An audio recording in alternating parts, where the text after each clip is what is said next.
거룩한 주일 성전에 나오신 여러분 주님의 이름으로 환영합니다. 마음을 모으고 신령과 진정으로 하나님께 예배드리기 원합니다. 찬양드리며 하나님께 나아가겠습니다.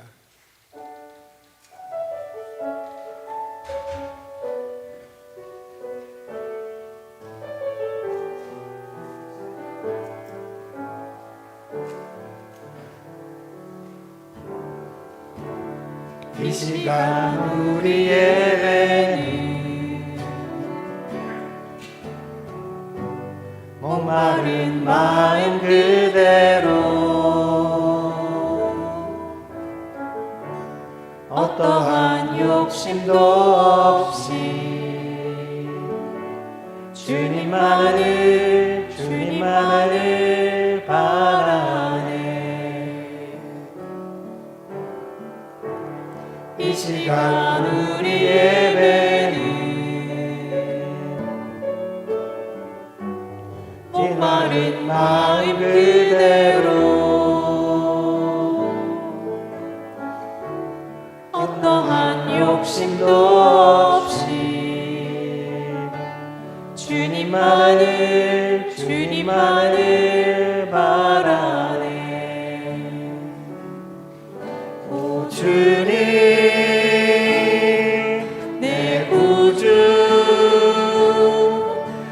소망 또 나의 위로 내 고백 모든 영광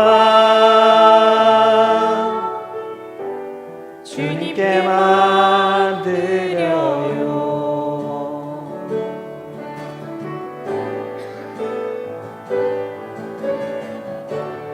이 시간 우리 예배는 찢어진 마음 그대로 기쁘게 받으실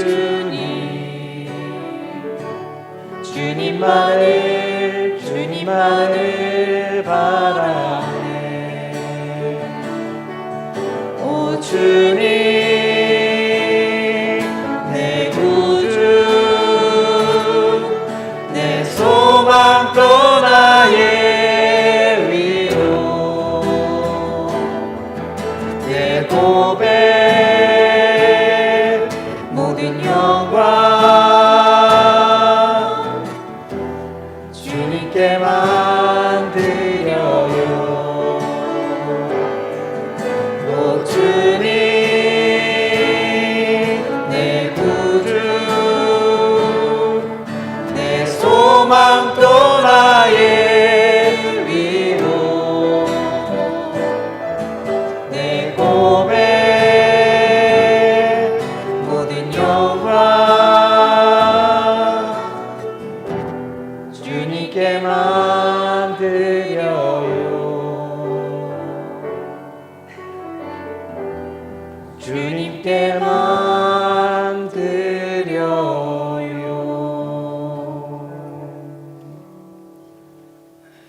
전능하사 천지를 만드신 하나님 아버지를 내가 믿사오며 그의 외아들 우리 주 예수 그리스도를 믿사오니 이는 성령으로 잉태하사 동정녀 마리아에게 나시고 본디오 빌라도에게 고난을 받으사 십자가에 못 박혀 죽으시고 장사한 지 사흘 만에 죽은 자 가운데서 다시 살아나시며 하늘에 오르사 전능하신 하나님 우편한 자 계시다가 저리로서 산자와 죽은 자를 심판하러 오시리라. 성령을 믿사오며 거룩한 공예와 성도가 서로 교통하는 것과 죄를 사해 주시는 것과 몸이 다시 사는 것과 영원히 사는 것을 내가 믿사옵나이다. 아멘.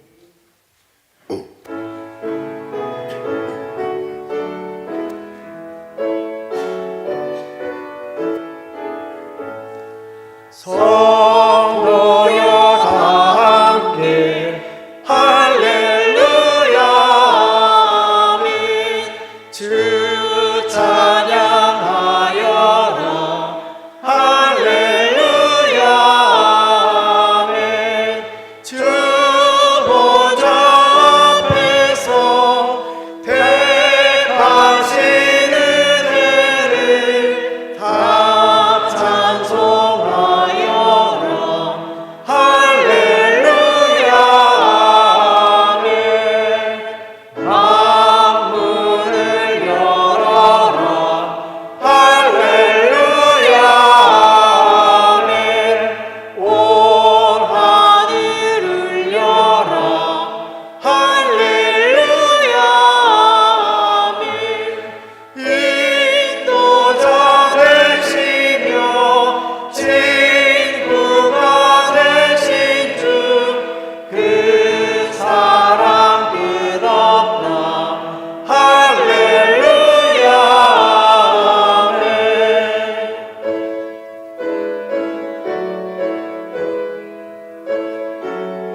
주 찬양하여라. 할렐루야. 아멘. 찬양은 끝없다. 할렐루야. 아멘. 거룩한 집에서 주은총 드리며 늘 찬송 부르자. 할렐루야. 아멘.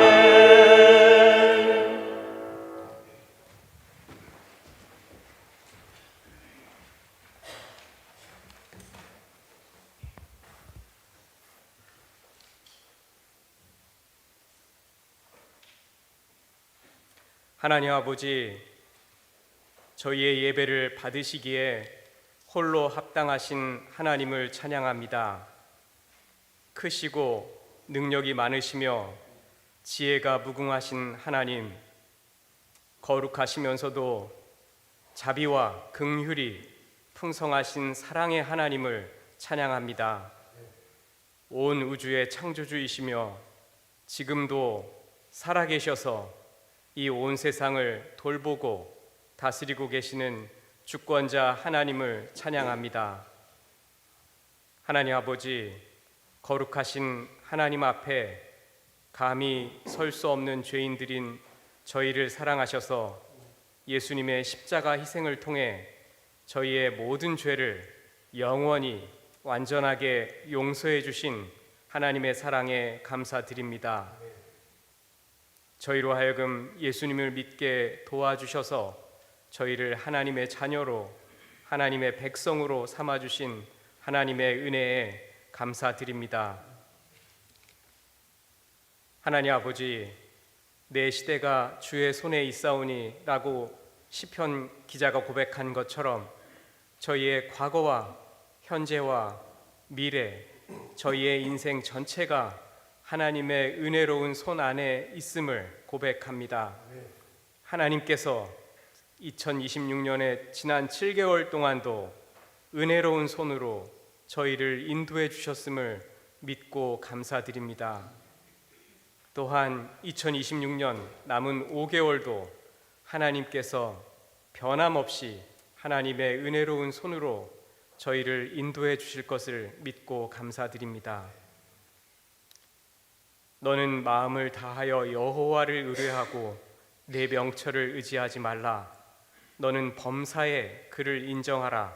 그리하면 내 길을 지도하시리라 하신 잠언 말씀대로 저희로 하여금 모든 일과 모든 상황 속에서 오직 하나님만을 신뢰하고 의지하며 살아가도록 도와주시길 기도합니다.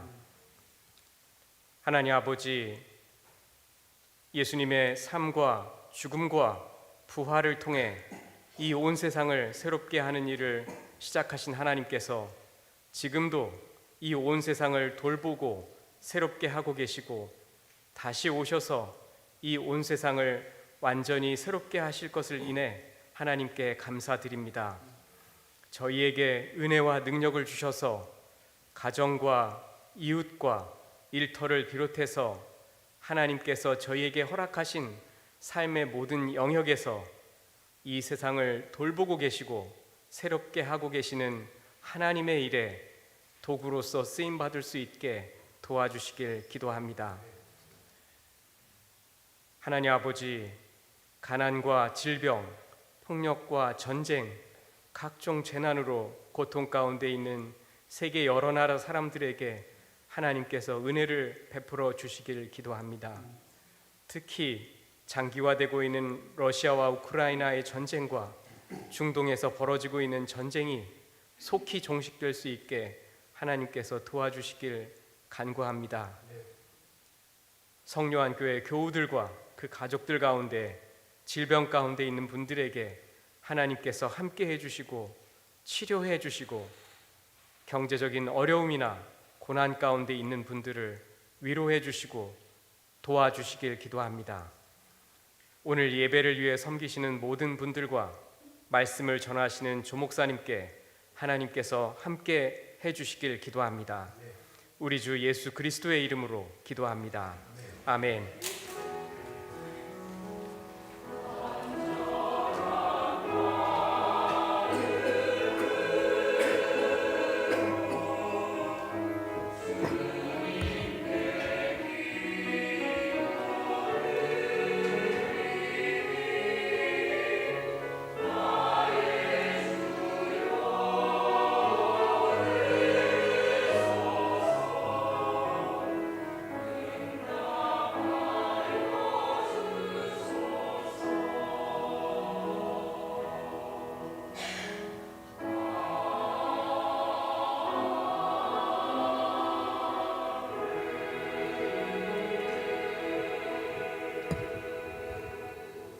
교회 소식 여러분과 함께 나누겠습니다.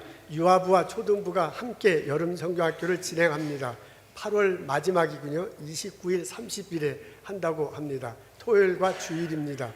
10시부터 토요일 날은 10시부터 2시까지, 그리고 주일 날은 10시부터 12시 반까지 한다고 합니다. 그 유아부 초등부 여름 성경학교 여러모로 도움의 손길이 필요합니다. 여러분 기도하시고 함께 도와주시면 참 고맙겠습니다. 우리가 그동안 한 달 동안 베네수엘라 지진 복구를 위해서 헌금했습니다. 한 만여 불쯤 들은 것 같아요. 여러분 많이 헌금에 참석해 주셔서 감사합니다. 모아서 연합감리교회 구제위원회 보내겠습니다. 그럼 미국 내 모든 교회에서 한꺼번에서 모으기 때문에 아주 큰 액수로 도움을 줄 수 있을 것입니다. 그 지진 피해 입은 가족들, 그 국민들이 속히 복구되고 가정을 찾기를 기도합니다. 여러분 만나서 반갑습니다. 우리 휴가 갔다 오신 분도 있고요. 아직도 휴가 중이신 분들이 있군요. 여름 건강하게 지내시기 바랍니다. 우리 다 같이 일어나셔서 인사 나누겠습니다. 어서 오십시오. 주님의 이름을 환영합니다. 축복합니다. 감사합니다. 어서 오세요. 어서 오세요.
이제 들리는군요. 예. 오늘 저희들 읽은 말씀은 호세아입니다. 호세아서 14장 1절부터 5절입니다. 제가 읽겠습니다. 이스라엘아, 내 하나님 여호와께로 돌아오라. 내가 불의함으로 말미암아 엎드러졌느니라. 너는 말씀을 가지고 여호와께로 돌아와서 아뢰기를 모든 불의를 제거하시고 선한 바를 받으소서. 우리가 수송아지를 대신하여 입술의 열매를 주께 드리니이다. 우리가 아수르의 구원을 의지하지 아니하며 말을 타지 아니하며 다시는 우리의 손으로 만든 것을 향하여 너희는 우리의 신이라 하지 아니하리오리니 이는 고아가 주로 말미암아 긍휼을 얻음이니라 할지니라. 내가 그들의 반역을 고치고 기쁘게 그들을 사랑하리니 나의 진노가 그에게서 떠났습니다. 내가 이스라엘에게 이슬과 같으리니 그가 백합과 같이 피겠고 레바논 백향목과 같이 뿌리가 박힐 것이라. 아멘.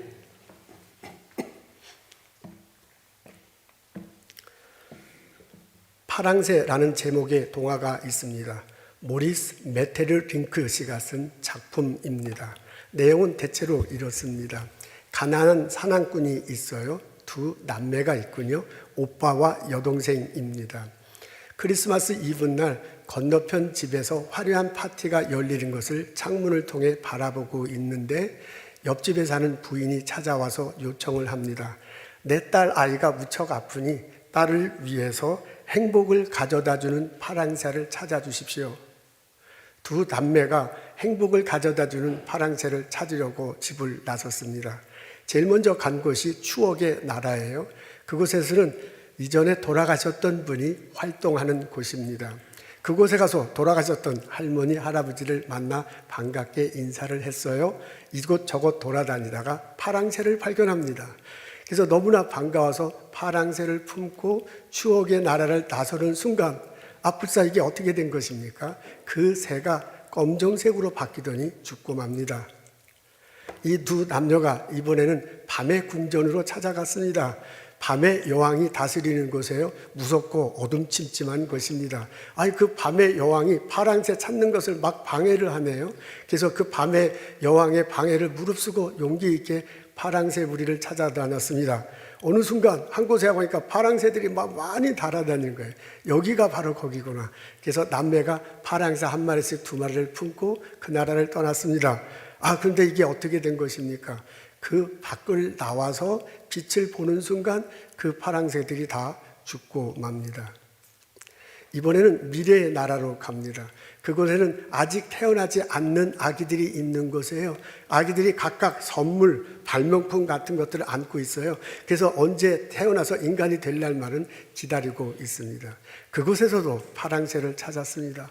너무나 반가워가지고 파랑새를 딱 잡으려고 하는데 색깔이 변해서 분홍색으로 바뀌고 말았습니다. 할 수 없이 포기해요. 두 남매가 터덜터덜 1년 후에 집으로 돌아옵니다. 1년 동안 여기저기 많이 달아다니면서 파랑새, 행복을 가져다주는 파랑새를 그렇게 잡으려고 했는데 찾으려도 못 찾았어요. 집에 돌아와서 힘이 빠졌습니다. 그냥 힘이 빠져서 어떻게 지내기가 힘들어. 그래서 오자마자 털썩 주저앉아서 잠이 들었습니다. 그 다음날 아침 새소리가 들려요. 어디서 들리는가 봤더니 자기 집 안에 있는 새장이야. 늘상 거기 있었거든요. 그래서 그 새장 안에 보니까 어떻게 된 겁니까? 바로 파랑새가 그곳에 있습니다. 너무나 반가워서 새장에서 파랑새를 끄집어고 이웃집으로 갔잖아요. 그리고 그 아픈 딸에게 보여줬더니 기적이 일어났어요. 그 딸이 파랑새를 보더니 벌떡 일어나 걷기 시작한 겁니다. 그러면서 집안이 그냥 화기애애해졌고요. 파랑새는 하늘로 올라간다면서 동화는 끝납니다. 집으로 돌아왔어요. 집으로 돌아와서야 비로소 자기 집안에 행복을 가져다주는 파랑새가 있다는 것을 보고 알게 됩니다. 오늘 저희들은 호세아서를 읽습니다. 호세아서가 이스라엘 백성들에게 외칩니다. 이스라엘 백성들아, 돌아오거라. 여호와 하나님께 돌아와서 너의 잘못을 고하고 용서를 구하라 라고 외칩니다. 호세아는 북이스라엘에서 활동한 예언자입니다. 기원전 8세기 여로보암 2세 때 예언을 시작했어요. 그 당시 북이스라엘은 화평과 번영을 누리고 있었습니다.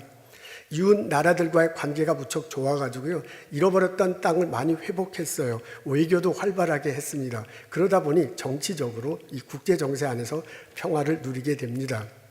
상업과 무역이 활발하게 돼요. 그만큼 이제 재산이 늘어나는 거잖아요. 그래서 잘 사는 사람들이 많이 생기게 됐습니다.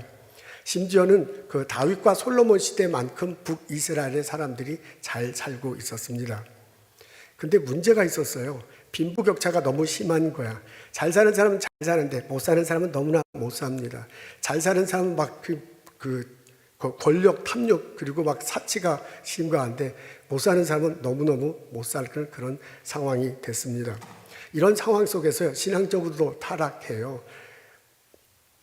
바알신들, 풍기문란한 가나안 족속이 섬기던 바알신을 섬기는 사람들이 많았고요. 그 다음에 이게 뭐 성창이라고 하잖아요. 성관계를 갖는 종교적인 창녀인데 그들과 이제 관계를 맺는 사람들도 많아졌습니다. 심지어는 단과 베델 성소에까지 그냥 대놓듯이 우상 숭배하는 일이 벌어졌습니다. 호세아가 그걸 지적하는 거예요. 그거 잘못된 거다. 그거 죄다. 너희들 하나님 앞에 돌아와야 할 것이다. 하나님 앞에 와서 용서를 구하고 죄를 고하고 용서를 구해야 될 것이다 라고 호세아가 외치는 것입니다. 그렇게 하면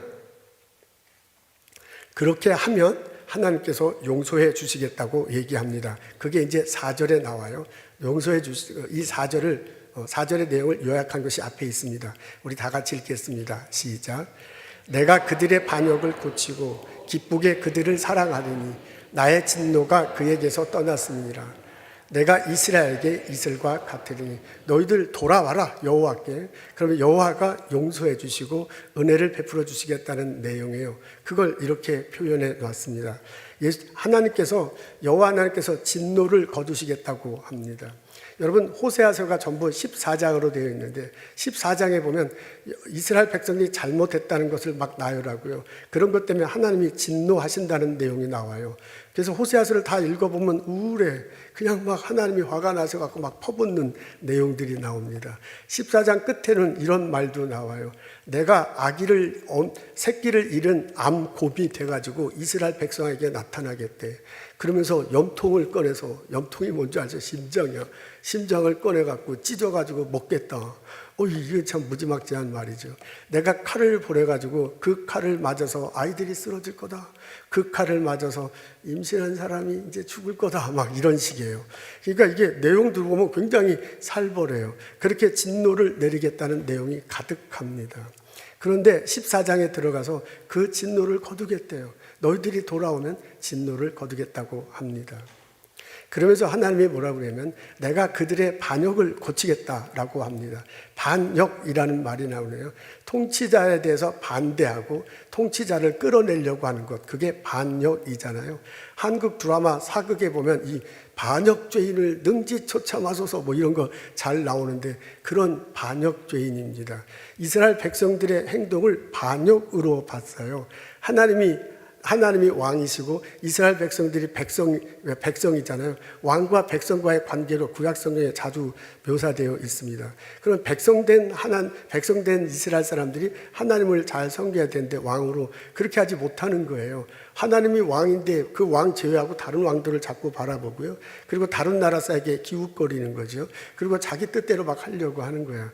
그걸 왕된 나한테 반역하는 거다라고 그렇게 보고 있는 거예요. 그 반역한 것에서 이제 진노를 한다. 그런 내용이 호세아서에 이제 왕창 나오죠. 근데 이제 그 진노를 고치고 진노를 거두고 반역을 고치겠다라고 합니다. 여기 고친다라는데 그 히브리 원어를 그냥 하면 치료한다라고 그렇게 볼 수 있습니다. 그냥 넘어가는 게 아니에요. 그냥 용서로 그치는 게 아니에요. 그걸 치료한다고 합니다. 이게 골마 썩었을 때 그걸 도려내는 거예요. 그리고 새살이 돋도록 수술하는 거예요. 그런 게 포함되어 있어요. 그런 식으로 치료하겠다고 합니다. 그러고 난 다음에 하나님께서 이스라엘에게 이슬이 되겠다고 얘기해요. 내가 이슬이 되겠다. 그냥 풀어서 말하면 내가 이슬처럼 너에게 은혜를 내리겠다는 말입니다. 여러분, 이스라엘은 광야가 많아요. 그곳에 생물이 자라려면 비가 오거나 이슬이 내려야 돼요. 비가 적절히 오면 참 좋죠. 그렇지 않더라도 이슬이 내려야 살아갈 수 있습니다. 이슬은 아무것도 아닌 것 같지만 그 이슬 때문에 생물이 자라고 동물이 자랍니다. 그런 이슬과 같다고 하는데요. 그래서 구약 성경에 이슬과 비라는 표현이 자주 나오는데 그것은 하나님의 은혜와 사랑을 말합니다. 하나님께서 그렇게 이스라엘 백성들에게 은혜를 내려주겠다고 하네요. 이게 약속하는 거야. 근데 그 중간에 기쁘게, 두 번째 줄에는 기쁘게 그들을 사랑한다라고 그렇게 나왔습니다. 하나님께서 이렇게 하시는 이유는 사랑하기 때문이에요. 이렇게 사랑하기 때문에 기쁜 마음으로 하신대요. 사랑하기 때문에 기쁜 마음으로 너희들이 돌아오면, 여호와 앞에 돌아오면 진노를 거둔대요. 사랑하기 때문에 기쁜 마음으로 이 반역을 고쳐주신대요. 치료하신대요. 사랑하기 때문에 기쁜 마음으로 이슬처럼 너희들에게 은혜를 내려주겠다고 말하고 있는 것입니다. 이렇게 말하면서요, 이스라엘 백성들에게 은혜를 내려주는 것을 나무에 빗대어서 표현합니다. 그게 5절부터 8절에 나와요. 그 내용을 쭉 읽어보면 무슨 동영상이 펼쳐지는 것 같아요.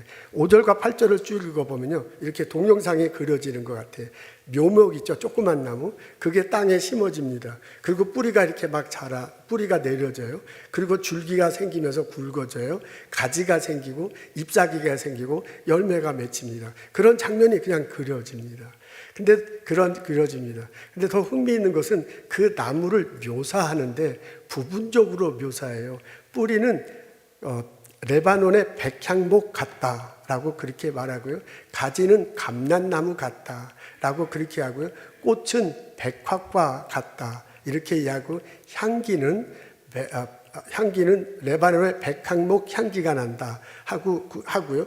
열매는 푸른 잣나무 같다라고 그렇게 표현합니다. 이게 원래 앞에 보는 나무는 하나인데 그 나무를 부분적으로 다른 것과 이렇게 빗대어서 묘사하고 있어요. 그래서 우리가 그 당시에 나무나 특성을 잘 알지 못해도 슬쩍 느껴지는 게 있어요. 이 나무는 보통 나무가 아니야. 그 당시에 다른 나무에서 가장 좋은 것들이 다 특성을 갖고 있는 거예요. 그러니까 우리 식으로 얘기하면 나무 중에 제일 좋은 나무야. 그냥 나무의 끝판왕. 요새 젊은 사람은 그렇게 얘기해요. 나무의 끝판왕을 이렇게 묘사하고 있습니다.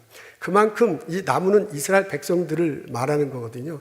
이스라엘 백성들을 그렇게 사랑하신대요. 이스라엘 백성들에게 이슬이 되고 이스라엘 백성들에게 비를 내려주셔서요, 이스라엘 백성들을 풍성하게 하는 거야. 이스라엘 백성들을 자라나게 한다고 합니다. 이스라엘 한 사람 한 사람이 나무가 돼서 자라고요. 이스라엘 백성들이 울창한 숲이 되어왔고요. 그 안에서 이스라엘 백성들이 풍성한 삶을 사는 겁니다. 우리 식으로 하면 행복한 삶을 살아간다 그 말입니다. 여러분, 이 호세아 14장의 표현을 우리 식으로 표현하면 호세아가 이스라엘 백성들에게 말하는 거야. 행복은 하나님으로부터 주어진다. 그 하나님께 돌아오라라고 권면하고 있습니다. 조건은 딱 하나야. 하나님께 돌아오거라. 이 호세아의 권면이 오늘을 사는 우리들에게도 들렸으면 참 좋겠습니다. 사람들은 저마다의 방식으로 행복을 찾아 나섭니다. 내가 목표한 것을 이루면 행복해질 것 같아. 그래서 공부 열심히 해서 공부 잘해 왔잖아요. 회사에 들어가서 막 열심히 일해서 승진합니다. 사회적 성공을 거두면 참 좋을 것 같아요. 물질이 농락 풍요로우면 행복해질 것 같아요. 그래서 막 열심히 일을 해서 돈을 벌니다. 그렇게 되면 이제 집도 좋은 집에 살고 좋은 자동차를 굴릴 수 있는 거지요. 내가 하고 싶은 것, 돈이 필요한 것은 다 할 수 있습니다. 내가 이제 만족하고 싶은 게 있는데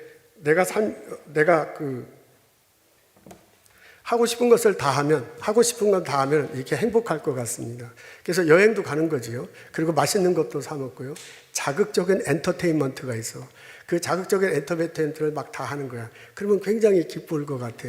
그렇게 해서 하게 됩니다. 사람들과의 관계가 탄탄해지면 거기에 행복이 있을 것 같아요. 가족들 간의 우대관계가 좋으면 참 좋잖아요. 그리고 친구나 회사원들 간의 네트워크가 넓어지면 그만큼 행복지수가 높을 것 같아요. 그래서 우리들이 그것을 추구하면서 계속해서 살아갑니다. 사실 보면 이렇게 삶을 추구하는 것이 곧 나쁜 것은 아닙니다. 근데 그렇게 한다고 해서 우리들이 그렇게 한다고 해서 어느 정도까지는 행복해지는데 그것이 어느 정도까지가 사람마다 다르기 때문에 문제예요. 누구 보면 이 정도면 이제 행복할 것 같은데 또 다른 사람은 행복하지 않는 그런 일들이 벌어집니다. 우리가 아무리 많이 가져도요, 아무리 많이 누려도 어느 정도까지는 행복해지지만 어느 순간은 행복해지지 않습니다. 사람들이 비교하기 때문에 그래요. 우리는 사람 만나면 그냥 곧 비교하게 돼. 한국 사람들은 특히 한국 사람들이 더 그런 것 같아요. 내가 많이 갖고 있는데 누군가는 나보다 더 많이 가진 사람이 있거든요. 나 공부 잘하는데 누군가는 나보다 더 공부 잘하는 사람이 있거든요. 그래서 그 전까지는 내가 그 사람 만나기 전까지는 괜찮았어, 행복했어요. 근데 느닷없이 비교가 되면서 내가 불행해지게 됩니다. 이게 우리들의 모습입니다.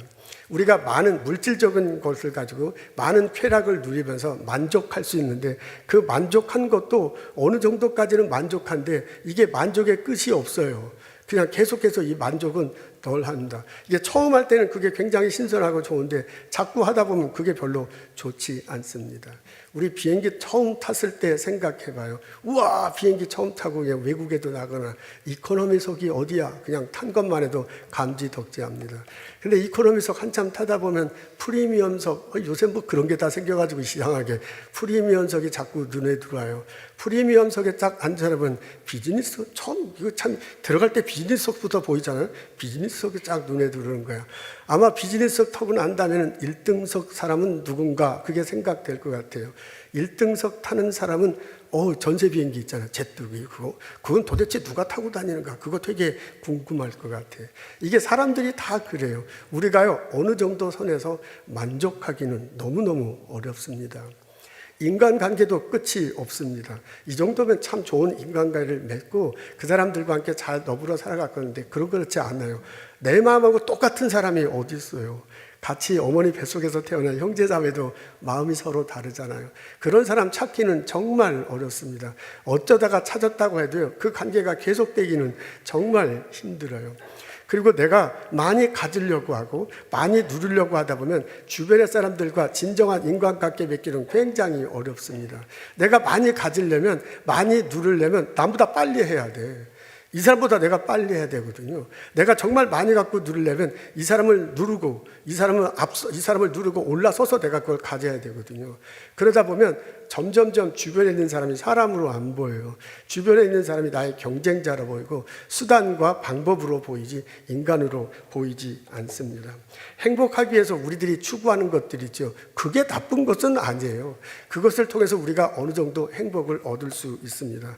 근데 그 어느 정도가 문제야. 그 어느 정도 선에서 끝내기가 어렵다는 거예요. 지나치게 마련이고 지나치게 되면 반드시 부작용이 나오고 부작용이 있다 보면 구렁텅이에 빠질 수밖에 없습니다. 우리가 인간의 한계가 있다는 것을 알아야 돼요. 나에게는 한계가 있어요. 내가 얻고자 하고 갖고자 하는 그것은 언젠가 부작용이 생겨. 그러다 보면 나도 모르게 구렁텅이에 빠지게 됩니다. 내가 이것을 알게 될 때, 내가 이것을 솔직하게 인정할 때, 그때야 비로소 호세아의 목소리가 내 마음속에 들어옵니다. 호세아가 이스라엘 백성들을 통해서 외쳐요.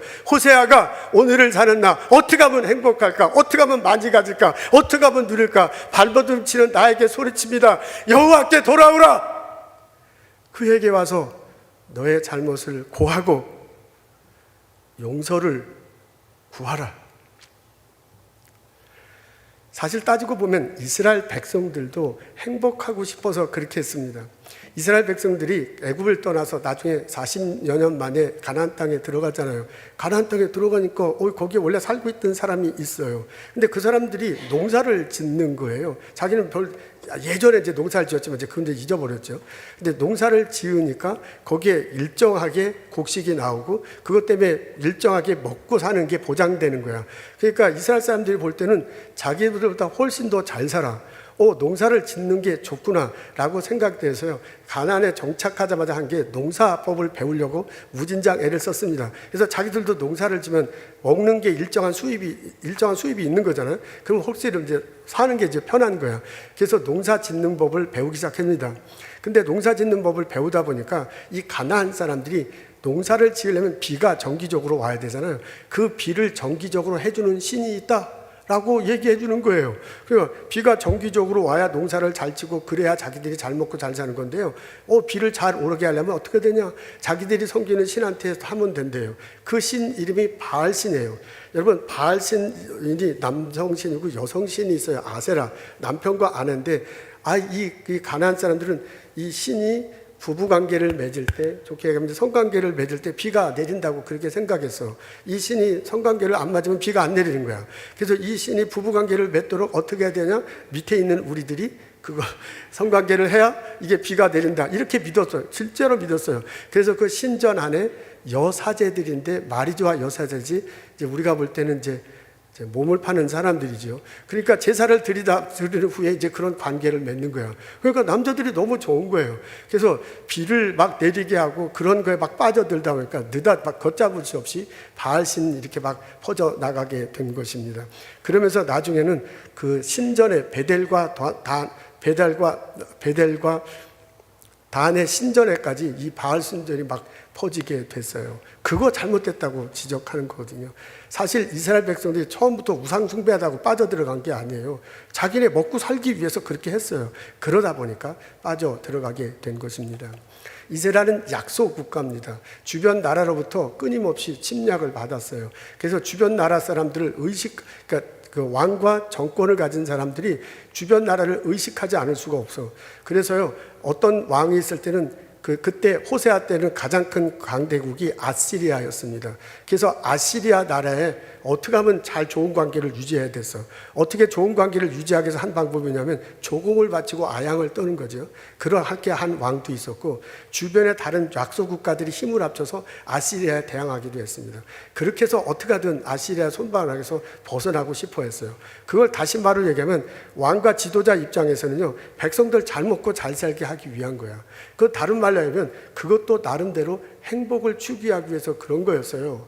이스라엘 백성들이 처음부터 하나님 배반하고 우선 그때 그러면 자기도 어떻게 하면 좀 잘 먹고 잘 살고 평화롭게 해보다 보니까 거기에 빠져들게 된 겁니다. 이걸 호세아가 지적하는 거예요. 그거 잘못된 것이다 라고 지어서 여호와께 돌아와야 된다. 여호와의 가르침대로 와서 용서를 구하고 여호와의 가르침대로 살아야 한다 라고 외치는 것입니다. 여러분, 이 외침이 오늘을 사는 우리들에게도 똑바로 들렸으면 참 좋겠습니다. 진정한 행복은 여호와 하나님께로부터 옵니다. 우리가 여호와 하나님을 바라보고 우리가 여호와 하나님께 나아가고 우리가 여호와 하나님께서 가르칠 때 우리가 추구하는 모든 것들이 하나님으로부터 우리에게 주어집니다. 우리는 잘 먹고 잘 살고 싶어. 우리는 행복하고 싶어. 건강하고 물질적으로 넉넉하고 자녀들이 잘 되고 싶지. 그게 싫은 사람이 어디 있어요? 우리 다 그것을 원해. 근데 그것이 삶의 목표가 되고 그것을 쫓아가다 보면 자기도 모르게 부작용이 있고 자기 모두의 구렁텅이에 있고 자기도 모르는 사이에 여호와 하나님께서 멀어진다, 그 얘기입니다. 이런 우리들을 향해 호세아가 외치고 있습니다. 여호와 하나님께 돌아오라. 그가 사랑으로 너희들을 감싸 주실 것이고 너희들의 상처를 치유해 줄 것이고 반역을 회복시키고 치유해 줄 것이고 은혜의 비를 내려주실 것이다 라고 말하고 있습니다. 이 호세아의 음성이 오늘을 사는 우리들 마음속에 똑똑하게 들렸으면 참 좋겠습니다. 여러분, 우리가 여호와 하나님께 나아가서 하나님께 돌아가서 여호와 하나님께 나아가기 전에 해야 할 것이 있습니다. 여호와 하나님 앞에서 자기 삶을 뒤돌아보고 뉘우치는 것입니다. 하나님께로부터 자기도 모르게 멀리 떨어져요. 자기는 그냥 잘 먹고 잘 살기 위해서 하다 보니까 부작용 속에 빠지고 구렁텅이에 빠진 거거든요. 여호와 하나님부터 멀어진 거거든요. 그것에 대한 삶을 뒤돌아보고 그것에 대해서 뉘우치는 것입니다. 그 과정이 반드시 필요합니다. 그것은 마치 화장을 하는 것과 같아요. 여러분, 우리 여성분들 화장하고 남자분도 이제 화장을 어느 정도 하잖아요. 근데 그 화장을 해서 좋은 얼굴이 되기 위해서는 먼저 씻어야 됩니다. 얼굴에 이렇게 많이 묻어 있는데 화장을 한다고 그게 잘 좋아 보일 리가 없습니다. 먼저 씻고 거울을 보고 화장을 할 때 얼굴이 참 좋아집니다. 여러분, 얼굴에 더러운 정도가 아니라 상처가 있고 고름 난 데가 있으면 거기다 대고 화장을 하면 그 화장이빨이 잘 받아서, 여자분 화장빨이 잘 받아서 얼굴이 잘 보일까요? 그렇지 않을 거예요. 이 상처가 있으면 그걸 치유해야 돼. 거기다가 그냥 화장을 하면 이게 덧입혀져 갖고 막 얼굴이 막 이상하게 생길 수도 있습니다. 그거 이렇게 바꿔야 돼. 그거 이렇게 치유를 하고 난 다음에 잘 씻고 난 다음에 화장을 해야, 그래야 얼굴이 훨씬 더 좋게 보일 것입니다. 그런 것과 참 똑같아. 하나님께 돌아가고 하나님께 나아갈 때 하나님께서 우리에게 이슬 같은 은혜를 주신대. 근데 그 이슬 같은 은혜를 누리기 전에 해야 할 것이 있는데 뭐냐면 자기 삶을 뒤돌아보는 겁니다. 내 마음을 씻는 것, 그것이 참으로 필요합니다. 하나님 앞에 나아가서요, 내 자신을 뒤돌아봐. 내가 이제까지 살아오면서요, 어떻게 하면 행복하게 살까 해서 노력해 왔어. 그래서요, 내가 가지려고, 내가 얻으려고 하고 가지려고 뺏으려고만 했던 삶, 그런 삶을 뒤돌아보는 겁니다. 내가요, 나만 누리고 있어. 나만 먹고 나만 잘 살고 나만 누리려고 했던 것, 그런 삶에 대해서 뉘우치는 겁니다. 그렇게 하다 보면 주변에 있는 사람이 사람으로 안 보이거든요. 수단과 방법으로 여기고 그 사람들 짓누르고 막 내가 먼저 나가려고 했던 그런 삶에 대해서 반성하는 겁니다. 그렇게 살다 보면 여호와 하나님의 가르침과는 다른 상관없이, 여호와 하나님과는 상관없이 내가 막 발버둥치며 살아온 것들이 참 많거든요. 하나님의 뜻과는 전혀 다르게 살아온 모습이 보입니다. 그것에 대해서 회개하는 겁니다. 이런 삶, 제가 일부러 표현을 여러 가지 썼는데요. 회개, 반성, 뉘우친다, 뒤돌아본다. 이 네 가지 표현을 썼어요. 이렇게 네 가지 표현을 쓴 이유가 있어요. 호세아서는 돌아와라, 회개하라, 그때 은혜가 임할 거다, 이렇게 나가는데요. 회개하라 막 느닷없이 그러면 너무 부담스럽잖아. 회개하라 그럼 막 너무 등치가 커가지고 못할 것 같아. 그래서 제가 회개, 반성, 뉘우친다, 뒤돌아본다, 이렇게 표현한 겁니다. 우리는 우리 나름대로의 신앙 정서가 있어요. 그리고 신앙의 깊이는 서로 달라. 그러니까 이것 중에 어느 한 것 본인의 마음에 와닿는 대로 실천하며 살아가는 겁니다. 여러분, 이렇게 자기를 뉘우치고 되돌아보는 시간을 매일 가지면 어떻겠습니까? 매일같이 조금씩이라도 갖는 거예요. 그것은 마치 매일 얼굴을 씻고요, 거울을 보고 화장하는 것과 똑같아. 우리 매일 그렇게 하잖아요. 그 화장하는 시간이 좀 사람마다 다른데, 그런 것처럼 자기 신앙의 깊이도 세상을 바라보는 눈도 사람마다 다르니, 화장 금방 하는 사람은 말씀도 금방 읽고, 많이 하는 사람은 말씀도 많이 읽는 거예요. 이게 말씀을 보는 게 거울을 비치는 거하고 똑같아요. 말씀이 거울이라고 그러잖아요. 그러니까 거울 보고 화장하는 것처럼 말씀을 읽고 그 시간 동안 내게 마음을 자꾸 뒤돌아보는 거예요. 말씀을 읽으면서 자기 삶을 뒤돌아봐. 말씀을 읽으면서 자기 삶을 뉘우쳐. 말씀을 읽으면서 자기의 삶을 반성하는 거예요. 말씀을 읽으면서 회개로 이끌 때 회개하는 것입니다. 이렇게 내가 날마다 하게 될 때 하나님의 은혜가 내게 임하는 것을 경험합니다. 하나님께서요, 나의 삶의 나무를 뿌리 내리고 자라게 하고 열매를 맺게 해요. 하나님께서 우리 나무숲을 울창하게 만들어주고 우리들이 서로 은혜를 누리며 살게 하십니다. 진정한 행복이 하나님 안에서 있다는 것을 발견하고 누리며 살 수 있게 됩니다. 그 은혜가 우리들 모두에게 있기를 소원합니다. 마이클 프란체스라는 사람이 있습니다. 앞에 보이는 사람이 그 사람입니다. 뉴욕 브리클린에서 출생했어요. 호프스트라 대학교 다녔고요. 대학교 다니자마자 중퇴를 하고 마피아에 들어갑니다. 1980년도에 뉴욕 일대에는 5개의 마피아가 있었대요. 그 마피아 중에서 가장 큰 마피아가 콜롬보 패밀리라는 이름이 콜롬보 패밀리라는 이름인데, 그 마피아가 가장 컸다고 합니다. 이 마피아에 들어갔어요. 이 마피아 조직은 주로 가스 스테이션에서 가스를 넣으면 세금을 내야 되잖아요.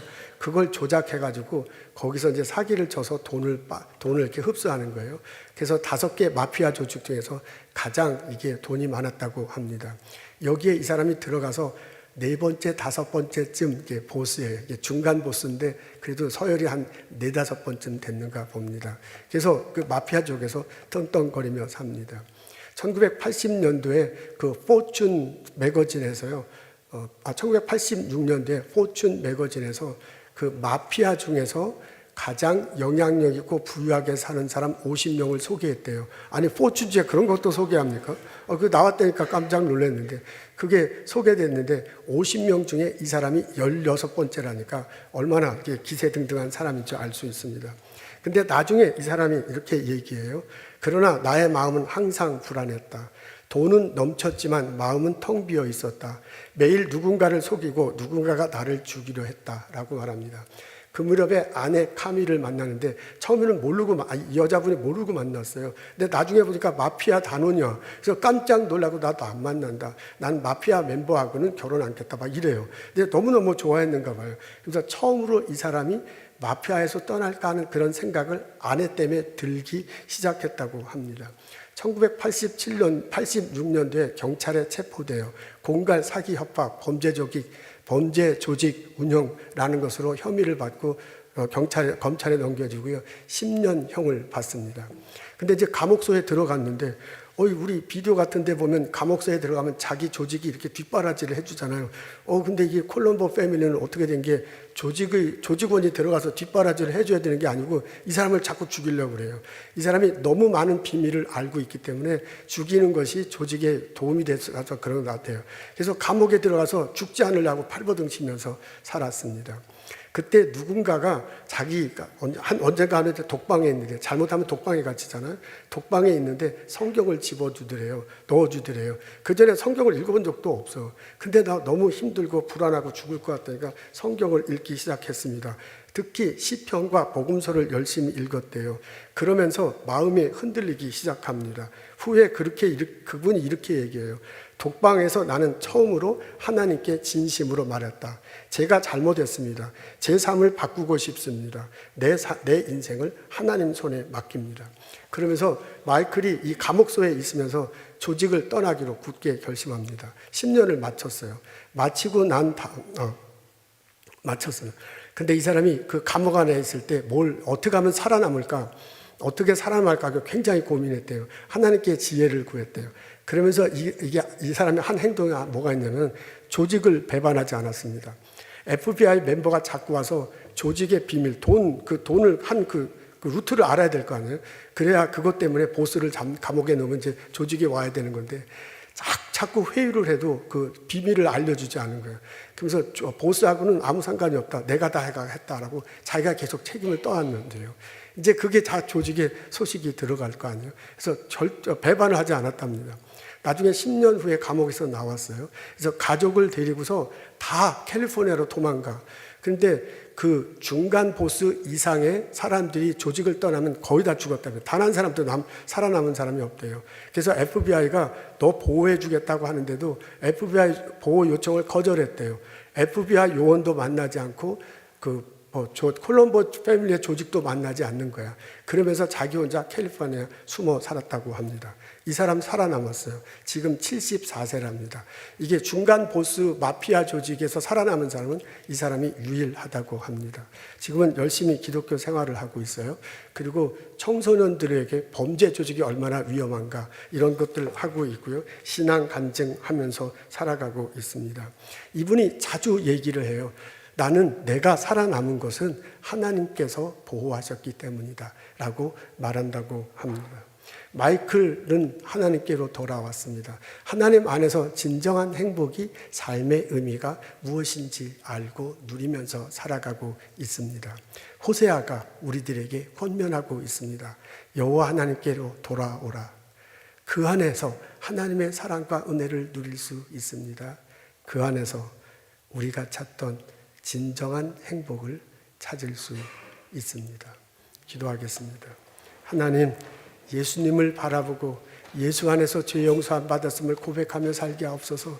예수 안에서 하나님을 바라보고 하나님께로 돌아가 하나님 말씀대로 살게 하시옵소서. 하나님 안에서 주어지는 행복, 그 기쁨을 나의 인생의 목표로 삼고 살아갈 수 있도록 인도하옵소서. 예수님 감사합니다. 예수님 이름으로 기도합니다. 아멘.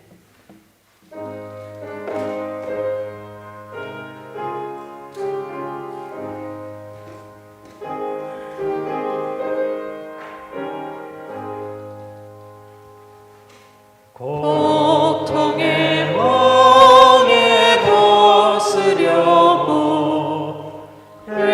예수께로 나갑니다.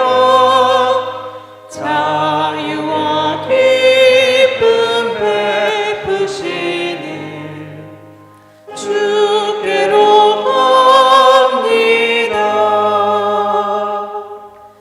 병든 내 몸이 튼튼하고 빈궁한 삶이 부해지며 죄악을 벗어버리려고 주께로 갑니다. 낭패와 실망 당한 뒤에 예수께로 나갑니다. 십자가 은혜 받으려고 주께로 갑니다. 슬프던 마음 위로받고 인생의 풍파 잔잔하며 영광의 찬송 부르려고 주께로 갑니다.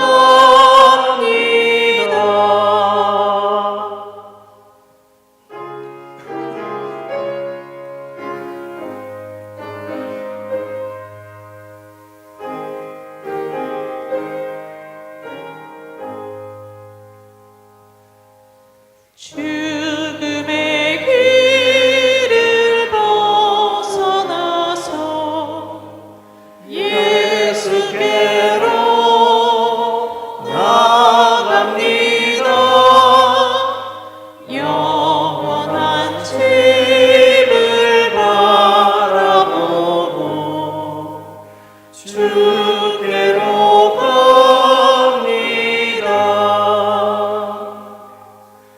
멸망의 포구에 연하와 평화의 나라 나라서 영광의 주를 배우려고 주께로 갑니다.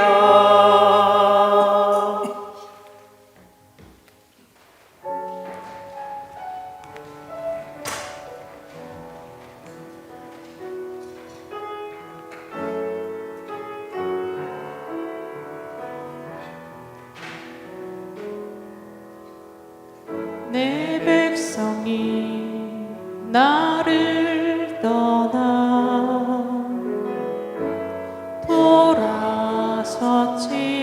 돌아섰지만 내 사랑이 내 백성을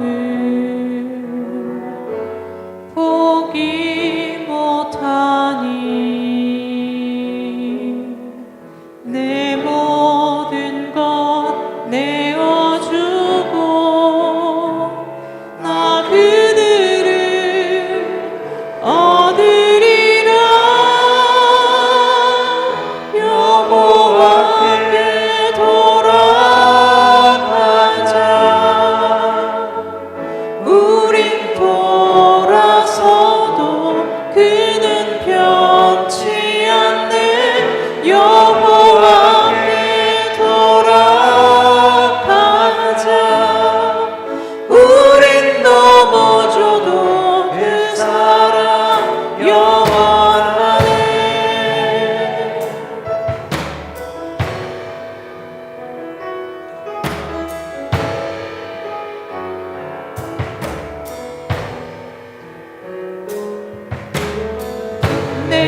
백성이 나를 떠나 돌아섰지만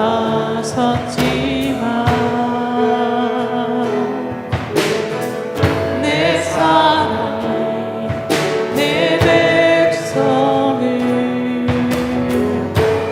포기 못하니 내 모든 것 내어주고 나 그들을 얻으리라. 여호와께 돌아가자. 우린 돌아서도 그는 변치 않네. 여호와께 돌아가자. 우린 넘어져도 그 사랑 영원하네. 사랑은 오래 참고 자신을 내어주네. 서로 사랑할 때 세상은 주보네. 사랑은 절대 짓지 않네. 사랑은 오래 참고 자신을 내어주네. 서로 사랑할 때 세상은 주보네. 사랑은 절대 짓지 않네. 여호와께 돌아가자. 우린 돌아서도 그는 변치 않네. 여호와께 돌아가자. 우린 넘어져도 그 사랑 영원하네. 여호와께 돌아가자. 우린 돌아서도 그는 변치 않네. 여호와께 돌아가자. 우린 넘어져도 그 사랑 영원하네. 우린 넘어져도 그 사랑